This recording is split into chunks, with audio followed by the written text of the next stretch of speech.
The night was colder than usual, a kind of cold that cuts through your skin and finds its way into your bones. Snow fell in thick sheets, covering the roads, trees, and roofs in silence. I was sitting near the window, watching the world disappear into white when my phone rang.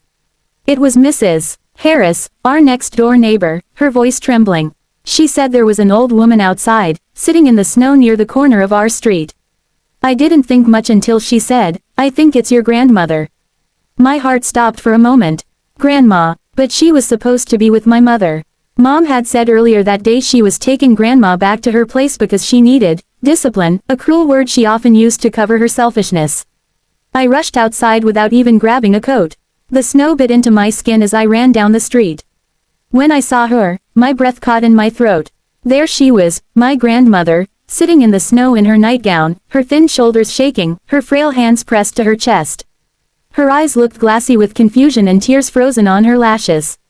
I dropped to my knees beside her, wrapping my arms around her small, trembling frame. "Grandma, it's me, Noah," I whispered. She looked up slowly, her lips blue. "She left me," she said softly. "She said I was no mother." I didn't need to ask who she meant. My mother. I carried her inside my car, cranked up the heat, and drove home as fast as I could. My mind was racing. How could my mother do this? Grandma had raised her alone after my grandfather died. She worked 2 jobs, sacrificed her health, and even sold her wedding ring so Mom could go to college. And now, this, to throw her into the snow like garbage. When we reached my apartment, I helped Grandma out of the car and wrapped her in warm blankets. She was shaking so badly I thought I'd have to call an ambulance, but after some soup and tea, she began to breathe more steadily. She kept murmuring, she said I ruined her life. She said I was never a real mother. I couldn't hold back my tears. I texted my mom, furious. "How could you do that to her? She's freezing." I didn't get a reply for an hour. When she finally called, her voice was filled with fake calmness. "She doesn't belong here, Noah. You don't understand. She's not the person you think she is." I shouted at her, "She's your mother. You left her to die in the snow." Mom hung up. For the next few days, I took care of Grandma. She was weak, but she smiled sometimes, telling me little stories from her childhood. Stories about my mother when she was young, about their small home, about how hard she tried to give her daughter a better life. She never said a bad word about her, even after what happened. That's what broke me the most. Then one evening, I found something strange. While helping Grandma to bed, she asked me to get her a shawl from her old suitcase. Inside, beneath some clothes, I found a faded envelope with my mother's name written on it. It was unopened. I hesitated but showed it to Grandma.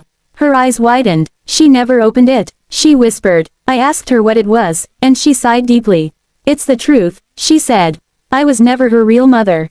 My stomach tightened. She explained how, decades ago, she had adopted my mother secretly after my real grandmother, her sister, had died giving birth. She had kept it from her for years to protect her.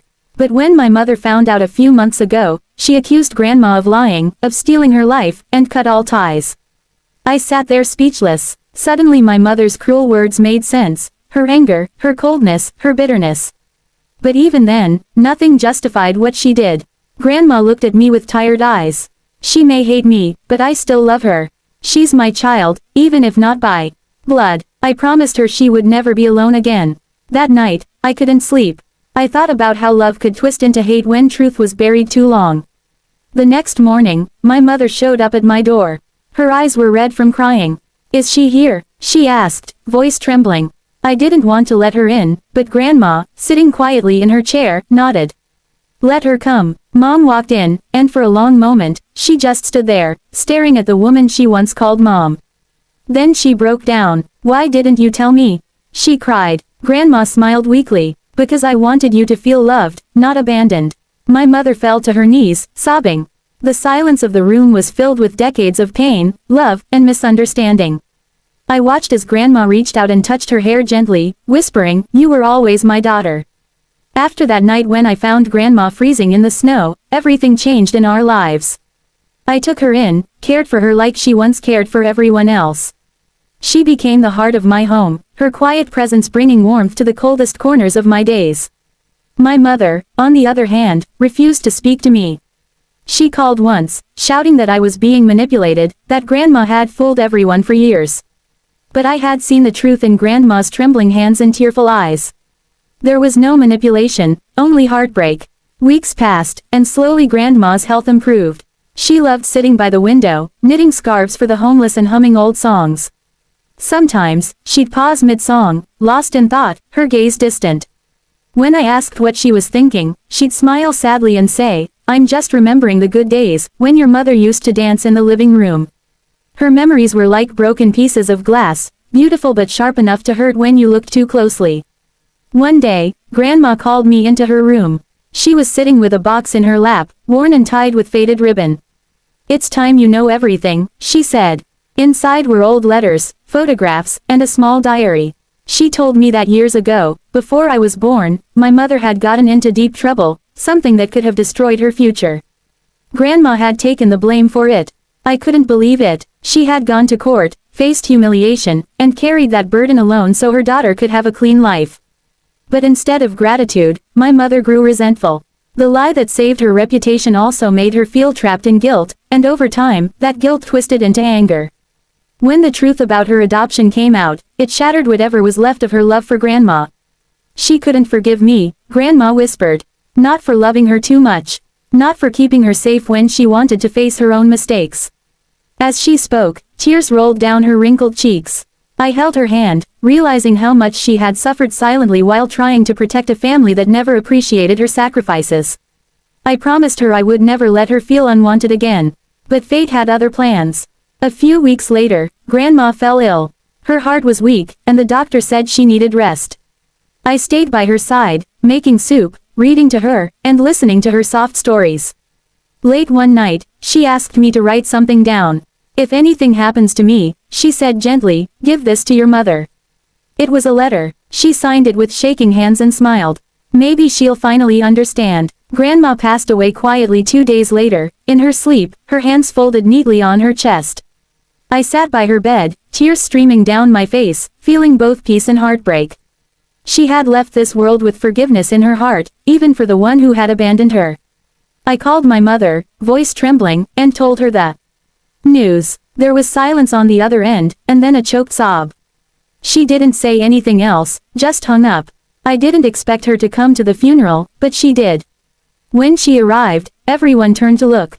Dressed in black, eyes red and swollen, she looked smaller somehow, fragile in a way I had never seen her. She didn't speak to anyone. During the service, she stood in front of Grandma's coffin and whispered something under her breath, her lips trembling. Afterward, I handed her the letter. She stared at it for a long time before opening it. I watched as she read, tears falling onto the paper.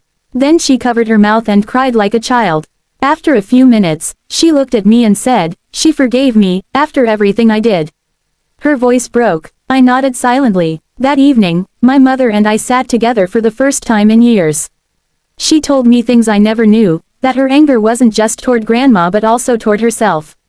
She hated that she couldn't love her properly, that she had let bitterness poison her heart. "I thought she ruined my life," she said quietly. "But she was the only one who ever saved it." From that day, something changed in her. She started visiting the small park where Grandma used to sit, leaving flowers by the bench every Sunday. Sometimes, she'd talk to her softly, as if Grandma were still listening. I often watched from a distance, feeling the strange mix of sorrow and peace that came with seeing her finally break and heal at the same time. Months passed. Winter melted into spring. The snow that once buried Grandma in cold was now replaced by blooming flowers. Life moved on, but the lessons she left behind never faded. She had taught us both the meaning of love that endures beyond anger, forgiveness that heals even the deepest wounds, and strength that asks for nothing in return. One evening, as I walked past the park, I saw my mother sitting on the same bench, a small smile on her face. She looked up at the sky and whispered, "Thank you, Mom." For the first time, her voice didn't carry bitterness, it carried peace.